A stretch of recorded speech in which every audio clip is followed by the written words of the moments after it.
अस्सलाम वालेकुम दोस्तों, अॼु असां ॻाल्हि ॿोल कंदासीं सैलरी रजिस्टर जे हवाले सां। असां वटि स्कूल्स में आम तौर ते सैलरी रिकॉर्ड कीपिंग जा टे तरीक़ा इस्तेमालु थींदा आहिनि। Number 1 manual salary record keeping, जंहिंमें सैलरी रजिस्टर, पेरोल लेजर्स इस्तेमालु थींदा आहिनि। नंबर 2 आहे डिजिटल सैलरी रिकॉर्ड कीपिंग, जंहिंमें spreadsheets, Microsoft Excel. Number 2 payroll softwares या क्विक बुक सॉफ्टवेयर्स इस्तेमालु थींदा आहिनि। नंबर 3 आहे हाइब्रिड रिकॉर्ड कीपिंग, जेको combination of manual and digital record keeping हूंदो आहे। असां वटि मुख़्तलिफ़ स्कूलिंग सिस्टम आहिनि, जीअं गवर्नमेंट जा स्कूल, प्राइवेट स्कूल, मदरसा स्कूल। तंहिं करे थी सघे थो त सैलरी रिकॉर्ड कीपिंग जा तरीक़ा बि मुख़्तलिफ़ हुजनि। स्कूल इंतिज़ामिया जी ज़िमेदारी हूंदी आहे त सॼे स्टाफ जो सैलरी रिकॉर्ड मेंटेन करे। स्कूल जे सॼे स्टाफ खे हर महीने उन्हनि जे बैंक अकाउंट ज़रिए पघार ॾिनी वञे त बहितरु आहे। जेकॾहिं कैश में ॾिनी वञे त बर वक़्तु रिकॉर्ड ठाहियो वञे। गर्मियुनि जीअं जून जुलाई ऐं सियारे जे मोकलुनि जी पघार उस्तादनि खे ॾिनी वञे।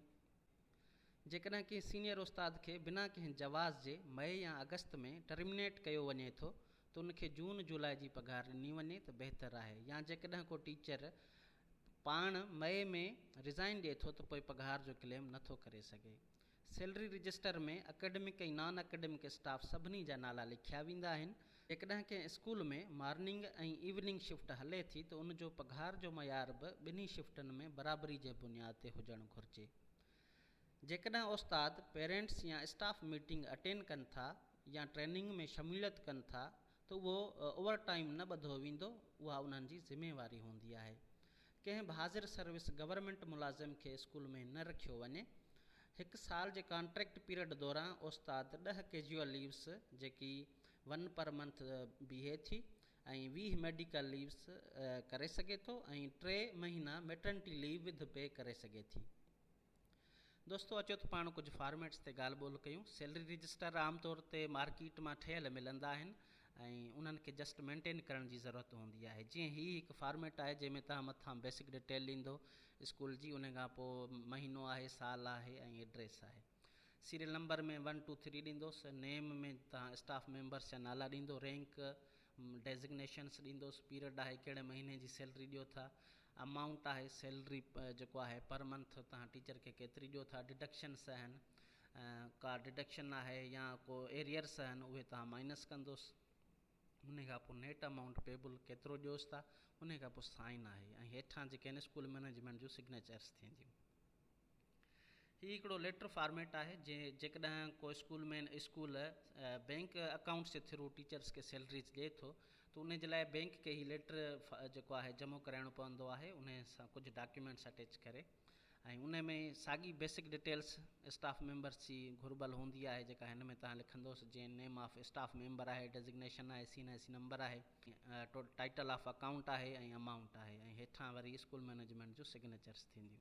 हीउ हिकिड़ो फॉर्मेट आहे। हिन में ॾिसो जीअं स्टाफ जी बेसिक डिटेल्स लिखियलु आहे, उन खां पोइ बेसिक पे आहे टीचर जी, अलाउंसिस जेके आहिनि उहे बेसिक पे में ऐड थींदा ऐं जेको आहे डिडक्शन्स हूंदियूं हुन जेके उहे वरी माइनस थींदियूं ऐं नेट अमाउंट पेबल में वरी टोटल अमाउंट जेको तव्हां हुनखे ॾींदो उहो लिखंदो ऐं सिग्नेचर वारे कॉलम में टीचर्स खां साइन वठंदो।